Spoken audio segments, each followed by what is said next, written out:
HSRP number plate अजूनही ज्यांनी बसवली नाहीये किंवा काही जणांकडे आरसी बुक नाहीये त्याच्यामुळे त्यांना ही प्लेट आहे ती बुक करता येत नाहीये। तर आता आरसी नसेल तरी सुद्धा तुम्ही ही प्लेट बुक करू शकता, कारण 15 ऑगस्ट नंतर त्यांनी फाईन घ्यायला सुरुवात केलेली आहे।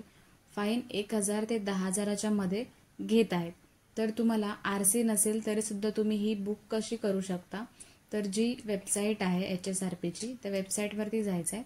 आता इथे दोन ऑप्शन आहेत। पहिला ऑप्शन ह्यासाठी आहे की तुम्ही पहिल्यांदा प्लेट बुक करताय आणि दुसरा आहे ते रिप्लेसमेंटसाठी आहे। जर तुम्ही ऑलरेडी बुक केलेली होती पण ती तुटली किंवा काही झालं असेल तर तुम्ही दुसऱ्या ऑप्शनवर जाऊन बुक करू शकता। आता इथे आपण पहिल्यांदा रजिस्ट्रेशन करायचं तर पहिला ऑप्शन आहे ते सिलेक्ट करून घ्यायचं आणि बुकिंग डिटेल्स तुमची भरावी लागते। आता तुमच्याकडे आरसी नाहीये, कारण ही जी बुकिंग डिटेल्स आहे ती आपल्या आरसीवर असते।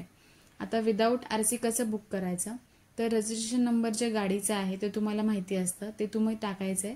चेसी नंबर आहे ते चेसी नंबर तुम्हाला तुमची जी गाडी असेल त्या गाडीचा जो हँडल आहे या ठिकाणी पिक्चरमध्ये शो होतोय, तर त्या ठिकाणी जो चेसी नंबर लिहिलेला असतो तो तुम्ही नोट डाऊन करू शकता आणि तिथे फॉर्ममध्ये फिल करू शकता।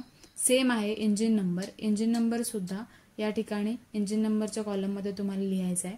इंजिन नंबर तुमच्या गाडीच्या इंजिनवरती लिहिलेला असतो, थोडासा पुसट असतो, तो नीट बघून तुम्ही या ठिकाणी इंजिन नंबर सुद्धा टाकू शकता। आता आहे मोबाईल नंबरचा ऑप्शन। मोबाईल नंबर तुम्ही कोणाचाही टाकू शकता, असं काही कंपल्शन नाहीये की ज्याच्या नावावर गाडी आहे त्याचाच मोबाईल नंबर पाहिजे। आणि कॅप्चा कोड टाकून या ठिकाणी तुम्ही व्हेरीफाय विथ वाहन त्यावरती क्लिक करू शकता। आता हे झाल्यानंतर तुमची जी गाडीची डिटेल आहे ती फेच होते आणि त्याच्यानंतर तुम्हाला 2 व्हीलर 4 व्हीलर प्रमाणे जे काही अमाऊंट आहे ती फी भरावी लागते आणि त्यानंतर तुम्हाला जी रिसिप्ट आहे ती रिसिप्ट तुमच्याकडे तुम्हाला ठेवून द्यायची।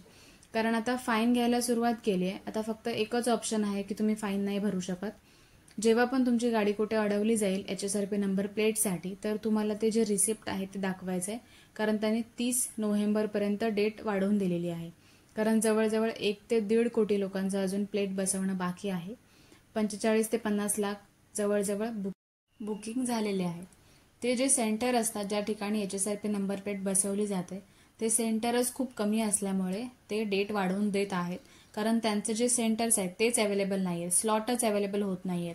आता बुकिंग केलं तरी 1-1, 1.5 महिन्यानंतर स्लॉट भेटत आहे, त्याच्यामुळे ती सगळी गर्दी तर होणारच आहे।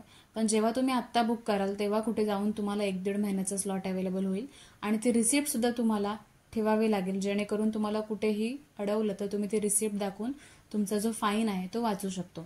तर अशा प्रकारे ज्यांचा आरसी नाहीये ते सुद्धा HSRP नंबर प्लेट बुक करू शकतात आणि ही नंबर प्लेट बुक तर करावी लागणारच आहे। त्याच्यामुळे बुकिंग करून झाल्यानंतर ती जी रिसिप्ट आहे ती सांभाळून ठेवा। त्यांच्यासाठी हा व्हिडिओ महत्त्वाचा वाटतो, त्यांच्यासोबत तुम्ही शेअर करू शकता। ही नंबर प्लेट कशी बुक करायची यावर सुद्धा व्हिडिओ बनवला आहे, त्याची लिंक मी डिस्क्रिप्शनमध्ये देते, तिथून बघून तुम्ही नंबर प्लेट आहे ती तुम्ही घरून सुद्धा बुक करू शकता।